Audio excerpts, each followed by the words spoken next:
Hey guys, it's Jana with Smartful Living. Today we're going to talk about morning routines and how they can really be a game changer in helping you feel more productive with your time, feeling more focused, or just really feeling more peaceful with everything. But as you learn game-changing morning routines from all sorts of experts that study this. So imagine waking up and feeling just completely in control of your day. Like just everything is in flow, right? How wonderful that would be.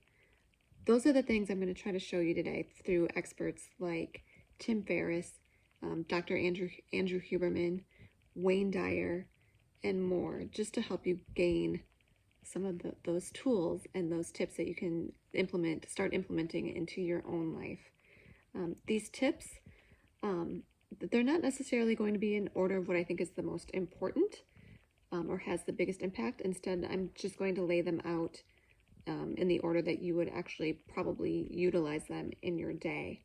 So first up comes from Tim Ferriss, and he talks a lot about, hey, if you win the morning, you win the day, and how small wins can really just blossom into success over time, right?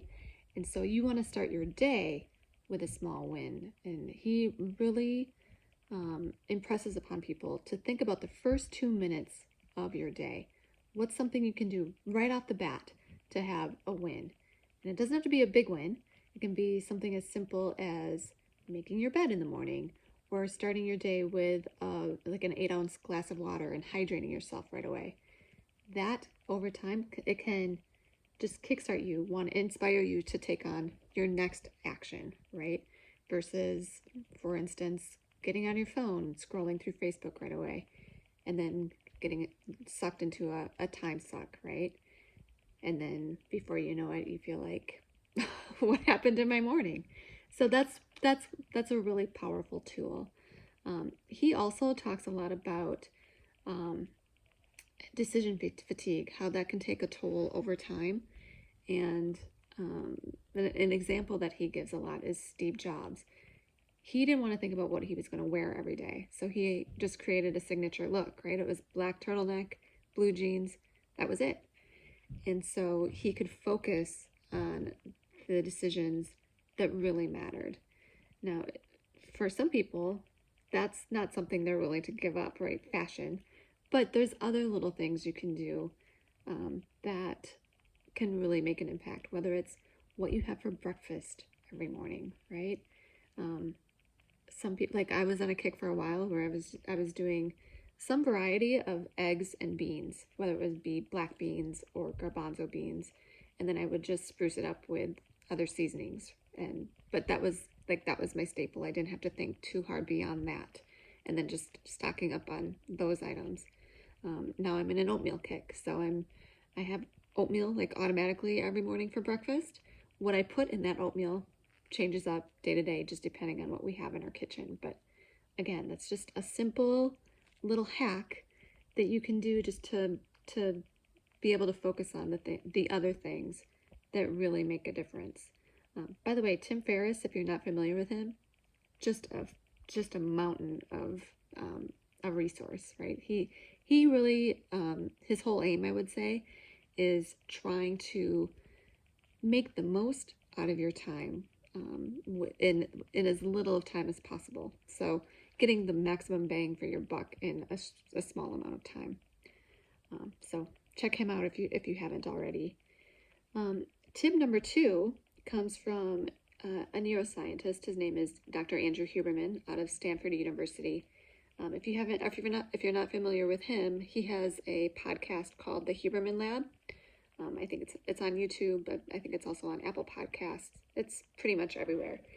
But he talks a lot about sunlight exposure first thing in the morning and how that can really jumpstart your brain and just help your circadian rhythms. If you want to increase productivity, really, and reduce your stress levels, one of the biggest things you can do is get your sleep under control.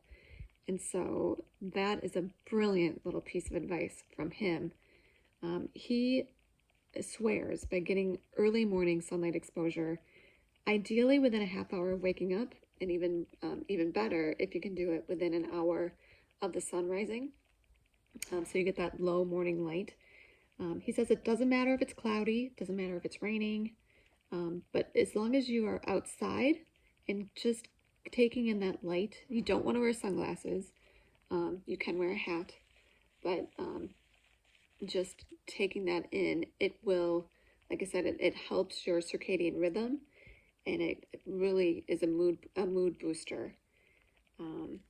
So he says it's not the same if you were to go to a window and look out the window and try to take in the light, simply because the glass in the window refracts the light. Your eyes don't take it in the same way. So that's another little thing that I do every morning. Having a dog that needs to be walked certainly helps with that. But I feel such a difference before we go on our walk and after we get home from our walk. It just really revitalizes me and gets me set for the day. You don't necessarily have to take a walk to do this, though. If you have a porch that kind of faces the sunrise, just grab a blanket. I can hear my dog whining right now, actually, but just grab a blanket and a cup of coffee and take it in for 10 minutes, 20 minutes. He says the higher north or south you are in the world, away from the equator, the more time you need in that sunlight. So I'm in Minnesota, and for me, he suggests like 20 to 30 minutes every day. If you want to bring that even further, do the same thing again around sunset. That also helps your circadian rhythm. He equates it to, think of caveman days, right? What set their circadian rhythms was just being out in the day-to-day sunlight. And we have so many artificial lights in our world now that it messes with that. So just having that actual sunlight makes a big difference. Tip number 3 comes from Dr. Wayne Dyer. He was a psychologist, and over the course of his career kind of became more of a spiritual teacher, I would say. But he talked a lot about setting the right intentions for your day just through inner dialogue, whether it's journaling, reflecting on wisdom from others, and how you can apply that into your own life. I think he was most well known for his book, The Power of Intention. But one of my favorite books of his is Wisdom of the Ages. And in that book, he looks at 60 of the greatest thinkers throughout time whose work was recorded anyway or written down. And he talks about what their wisdom was, how we can apply that to today's world and utilize that. And I just feel like that is such an inspirational jumpstart to really think about what's important.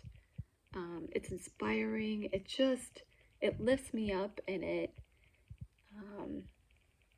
sets the tone for the day. So, I'll link this book in the comments or in the description.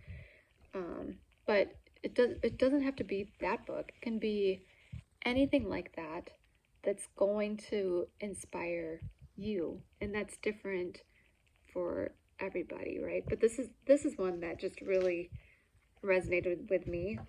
He has like some of the people that he is referencing would be Buddha, Jesus, Confucius, Rumi, and then he has like Leonardo da Vinci, Michelangelo, Shakespeare, John Keats, Henry David Thoreau, Ralph Waldo Emerson, Emily Dickinson, Lewis Carroll, Walt Whitman, Robert Frost, Martin Luther King Jr., Ogden Nash. And each person that he's referencing, he has a different theme that he talks about, whether it's passion, humility, time, balance, hope, fear and risk-taking, boldness and taking action, inspiration, your highest self, forgiveness. So I love just randomly flipping through the book and seeing, all right, what do you got for me today, Wayne? And I always feel inspired when I end, by the time I'm through with that. Sometimes I take that and then I'll journal for a few minutes afterwards just to reflect even further on it. But it's just a wonderful start to my day, adding that little piece in. Tip number 4. This is a big one, I think, for me anyway, and that's using a planner. When I have just things jumbled in my head, it's too much, right? I can't keep track of it all. So I actually need, I know like your phone planners are really popular. For me, I need the tactile paper and I need to specifically write it down. But just using a planner each morning can really help you feel less overwhelmed and just more in control. Like, okay, yep, I've got that. I can see what I've got to do today, right? So it's all about just brain dumping your priorities. If you've heard of or if you haven't heard, there's the 80-20 principle, right? Which says that 80% of our results come from 20% of our input of whatever we're really trying to work on. And so creating a top 3 each day. These are the 3 tasks that are going to make the biggest impact today. This is really what I want to focus on and get that specifically done today. So I try to set my day from that frame of mind, right? And I feel like my productivity, my results just explode when I do that. Or if I record my wins for the day, it's like, oh, okay, so I wrote that win down. Now I'm motivated to find another win and write that one down as well. So I feel like that is super important. You don't necessarily have to do that in the morning. You could actually do it the night before and plan for tomorrow, right? Like, okay, what's my top 3 for tomorrow? What are the things that I really, really, truly need to get done? And just make that kind of a bookmark, a bookend of your day, right? And in the morning, just reference it. Like, oh yeah, this is what I needed to do this morning. Make whatever those top 3 things are non-negotiable, right? Like, just organize your top 3 by importance and get it done.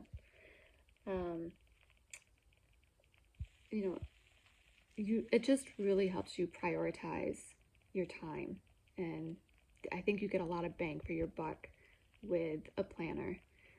If you have questions on planners, I can certainly share ones that I've used. I've used everything from Erin Condren to Plum Planner. Because I homeschool, there's homeschool planners that I've used and loved over the years.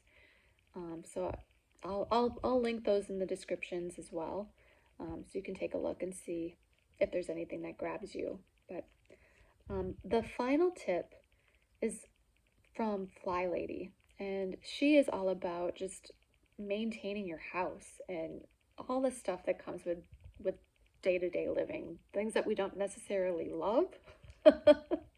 But that are just part of life, right? Like cleaning your kitchen, or grocery shopping, laundry, la-di-da, right? All of that stuff, all that fun stuff that we just need to do, which, don't get me wrong, sometimes baking and sometimes that stuff can be fun. And it is satisfying when it's done, but I don't always enjoy the process. But anyway, she is just a wealth of information. If you haven't heard of her, if you haven't utilized her system at all, definitely, I highly recommend checking her out. Her website is just flylady.com, F-L-Y, lady. I'll link her in the description as well. I just love her approach. She talks about slowly implementing changes as you're ready. Don't wait until you can do something perfectly. Just slowly add. And over time, you'll have huge results, which really mirrors, if you've read Atomic Habits by James Clear, just mirrors that same thing. And I can see that firsthand. Like, yes, you just slowly add as you're ready. And those slow, incremental changes make huge impacts down the road. I was always, like, if somebody were to stop by our house unexpectedly, I probably would have been ashamed by what they had seen as the chaos inside. Where now, no, that part of our life is pretty much under control. I would say 90% of the time. I'm not perfect, but her whole system just really has made a difference for me. just she has morning routines with like emptying the dishwasher right away so that so it's empty. So as the day goes on and you've got more dirty dishes, they just go in the dishwasher, right? That makes a huge difference. Decluttering, just set a 5-minute timer, and if there's a room or a space like your dining room table or the living room, to spend 5 minutes, actually literally set a timer for 5 minutes and declutter that in that 5 minutes. Whatever you don't get done, that's okay. It's not about perfection. It's just about small steps and little progress. So she also, a lot of her things can be bookends with things the night before. So over time, I've added that, like, okay, I'm going to just make sure the kitchen is clean before I go to bed and that the living room is picked up, which now at this point, after I've added her system and just followed it more and more, just takes a few minutes. It's not anything big. But before that, no, it would have been like an hour-long project. So she has been vital to our journey. So FlyLady, again, would be something really good that I highly recommend to check out. So yeah, those are just some of the things that have really made a difference for me. So just to recap, the 2-minute rule, starting your morning with a win, or the sunlight exposure first thing in the morning, getting out and enjoying that, having time for some morning reflection, using a planner and figuring out your top 3, the 80-20 rule, and then decluttering your space, decluttering your mind, just making things easier for you as far as like the day-to-day things really truly makes a big difference in your life. Let's see. I really hope that these help you transform your mornings. And I'm curious, which of these tips will you try first? I'd love to have you share that in the comments. And, just don't forget to subscribe to find out more ways to design a life that feels good. And remember, life is all about small, smart, and artful changes that add up to big wins. And we can all live smartfully. Thanks, guys. Bye.